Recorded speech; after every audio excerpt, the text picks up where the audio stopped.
Hello everyone. Sir, आपका exam आ चुका। You have got your CA foundation. कुछ ही दिन है। Now many student must be panicking. बहुत सोच रहे होंगे कि एग्ज़ाम कैसा जाएगा, नहीं जाएगा, क्या रिवीजन करें, क्या नहीं करें। ये सब चीज़ों के ऊपर बात हो रहा होगा। याद रखो, तुम्हारा कैपिटल एक्सपेंडिचर हो चुका है। अब सिर्फ रेवेन्यू एक्सपेंडिचर का बात है। ये चैप्टर है आपको पता होगा। कैपिटल एक्सपेंडिचर वो जिससे हमको बेनिफिट आने वाले सालों तक मिलेगा। तुमको जो पढ़ना था ना वो तुम पढ़ चुके हैं। Your capital expenditure is already done. आप वहां तक पहुंच चुके हैं जिससे आपको ये बेनिफिट आने वाले एग्जाम में मिलेगा। अब एग्जाम के पहले सिर्फ revenue expenditure in the form of revision करना है, बस उसके ऊपर फोकस करो। डोंट थिंक कि एग्जाम कैसा होगा, कि क्वेश्चन पेपर कैसा होगा। थिंक तुम उस क्वेश्चन पेपर से हेवी हो। तुमने अपने ऊपर जो खर्चा किया ना, इतने महीनों का मेहनत, इतने सारे सम्स जो तुमने सॉल्व किए, ये जो तुमने किया ना, ये तुमको इस लेवल पे ला चुका है कि आने वाला जो पेपर है वो तुम्हारे लिए उतना टफ नहीं होगा। तो अभी से अगर अपने आप को पहले से ही घबरा लोगे, गिरा लोगे कि कैसे होगा, तो you will not be in a position to face the paper. You have already done a lot, you just need to do a lot. आपका बहुत हो चुका है, अब आपको बहुत करना है in the form of execution. Execution, revision करो और उठते जागते सोते बैठे नहाते शौचालय में जाते किसी भी समय कहीं भी हो, सिर्फ उन चीज़ों को दिमाग में रखो। अपना टाइम अब वेस्ट मत करो। डोंट थिंक कि फ़ोन ले लिया और एक बार थोड़ा सा रील्स देख लें, कि ये देख लें, मन थोड़ा बहला ले। अब वो समय नहीं है। It is the time you should practice.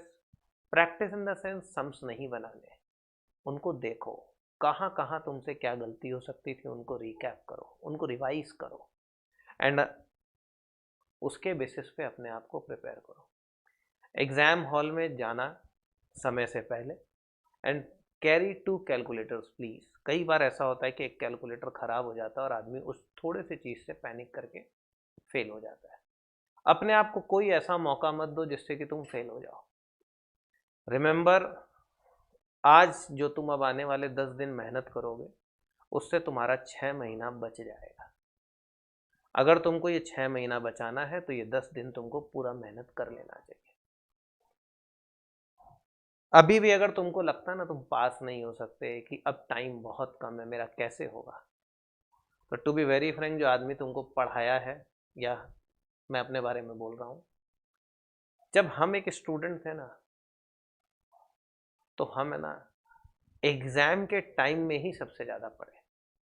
Exam के पहले क्या पढ़े मेरे को तो खुद को नहीं पता रहता था, but during my exam days मेरा जो एफर्ट होता था वो हमेशा मेरे फ्रेंड से 10 टाइम्स भी ज़्यादा हो सकता था, क्योंकि मेरा कंसंट्रेशन उस लेवल पे था। मेरे को और कुछ चाहिए ही नहीं, मेरे को सिर्फ एग्जाम में फोकस करने को चाहिए था। तुमको भी बस यही देखना है कि ये लास्ट मोमेंट पे तुम एग्जाम के लिए क्या करते हो। रिमेंबर वन थिंग, घर में जब एक सेलिब्रेशन होता है, कुछ होता है ना, तुम घर में बहुत बार खाना अच्छा बनाए हो, ये किए वो किए हो, लेकिन जब पहली बार कोई तुम्हारे घर पे आता है और तुम उसके लिए कोई डिश बनाते हो, और अगर वो उस दिन खराब बन गई, तो फिर तुम कोई भी जस्टिफिकेशन दोगे कि तुम बहुत बढ़िया बनाते थे, वो बंदा उस चीज़ से सेटिस्फाई नहीं हो सकता। यस और नो?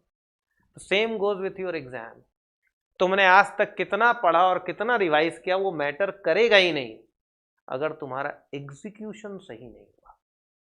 तो you need to execute it very well, and for execution practice.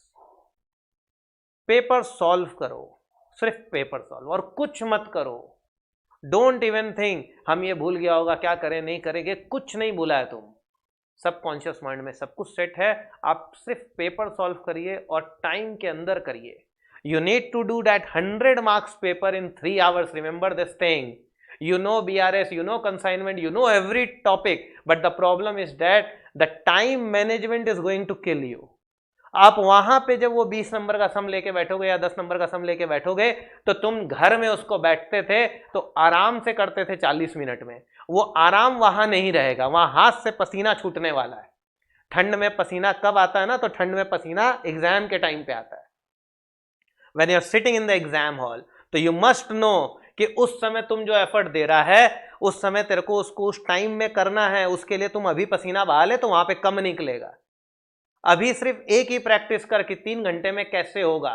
हम तुमको पिछले वीडियो में जब सजेशन बोले थे ना, तब भी हम तुमको ये बात बोले बार बार कि तेरे को 10 नंबर का सम 20 मिनट के अंदर करना होगा और तेरे को 20 नंबर का सम 35 से 40 मिनट्स के अंदर करना होगा। ये ध्यान रखना। इस चीज का प्रैक्टिस ये सिर्फ सुन लेने से और अपने मन में सेट करने से नहीं होता है। वहां जो क्वेश्चन आएगा तो तुम पहली बार देखेगा, यार मेरा मैथ का थोड़ी क्वेश्चन है, आ भी जाए मेरे मैथ का क्वेश्चन, तो पैनिक सिचुएशन में तुम उसका सही कर पाएगा नहीं कर पाएगा, तेरे को पता है क्या? कॉपी पेन उठाओ, कैलकुलेटर लो, पेपर्स लो, सॉल्व करो, ट्राई टू सॉल्व। सर मेरा सारा रिवाइज नहीं किया हुआ है, हम कैसे करें? पहले हम रिवीजन कर लें, again you are going to waste your time. तुमको 120 नंबर का क्वेश्चन पेपर मिलेगा, उसमें 20 नंबर तुम छोड़ सकते हो, यस और no. 1 question you can leave. आप ये समझिए आपको सब आता है, आप बैठ जाइए। अब आप ये देखिए कि आप उसके अंदर में कितना नंबर का पेपर अटेम्प्ट कर सकते हैं। Suppose you can attempt only 80 marks paper, 40 number नहीं कर पाए तो 20 तो ऑप्शन का छूटेगा और 20 ऐसे छूटेगा, 40 छूटा ना, कोई बात नहीं। लेकिन वो 80 नंबर का पेपर तुम्हारा कितना मिनट में हुआ वो मैटर करेगा ना। तो तुम्हारा 80 नंबर का पेपर अगर 2.5 घंटे में आ जाता है, 2.5 आवर्स तक अगर हो जाता है, 2.5 घंटा मैक्सिमम, तो मतलब तुम पेपर सॉल्व कर पा रहे हो सही टाइम में। तुमको ये तो पता चले, तुमको यही नहीं पता है। 90% स्टूडेंट इसलिए नहीं फेल होते कि वो पढ़ते नहीं है, वो इसलिए फेल होते हैं कि वो एग्जाम के लिए पढ़ते नहीं है। तुम पढ़ते हो नॉलेज के लिए, अभी तक तुमने नॉलेज के लिए पढ़ा, कैपिटल एक्सपेंडिचर इनकर कर लिया, लेकिन रेवेन्यू एक्सपेंडिचर तो ये है ना कि तुम जिस चीज के लिए जा रहे हो वो तुमको करना होगा। आज जो बंदा आईपीएल खेलता है वो आईपीएल के बेसिस पे प्रैक्टिस करता है आईपीएल के पहले, और जब वो वर्ल्ड कप खेलता है T20 का तो वो उसके बेसिस पे प्रैक्टिस करता है, उन बॉल्स को फेस करता है, और जो बंदा वनडे इंटरनेशनल खेलता है वो उस हिसाब से प्रैक्टिस करता है। तो आपको ये समझना होगा कि अब आपका एग्जाम है 3 घंटे का और 100 मार्क, तो उसमें हम कैसे करें आगे। ये चीज समझ के अगर तुम करोगे अभी तो तुम एकदम आराम से पास हो जाओगे। बच्चे अब जाते हैं पढ़ के, बहुत अच्छे से सब कुछ आता है, और बाहर निकल के बोलते हैं सर मेरे को पूरा पेपर आता था। हमले वेरी गुड, अटेम्प्ट कितना किया बेटा? बोला 60 मार्क्स सर। लेकिन हमले क्यों?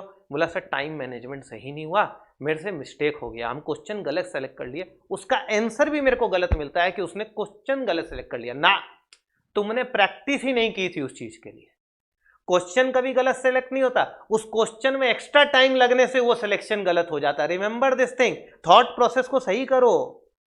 क्वेश्चन कभी गलत सेलेक्ट नहीं होता, उस क्वेश्चन में जो एक्स्ट्रा टाइम लग जाता है उसके चलते वो सिलेक्शन गलत हो जाता है। तो अगर तुम्हारा सिलेक्शन सही होगा, वो सिलेक्शन तब सही होगा ना जब तुमको वो चीज उतने कम टाइम में करना आता होगा। तो तुम पहले अपना स्पीड बढ़ा, उस स्पीड पे फोकस कर। अब ये जो 3-3 दिन है इनको अगर तुम बेटर कर लिया तो तुम अपने आप ही बाकी चीजों के लिए प्रिपेयर हो जाएगा। एग्जाम तुम्हारे माइंड टेस्ट को चेक करेगा, तुम्हारे पेशेंस को, तुम्हारे कामनेस को, तुम्हारे कंपोजर को टेस्ट करेगा, तुम्हारे नॉलेज को टेस्ट नहीं करा, टू बी वेरी फ्रैंक।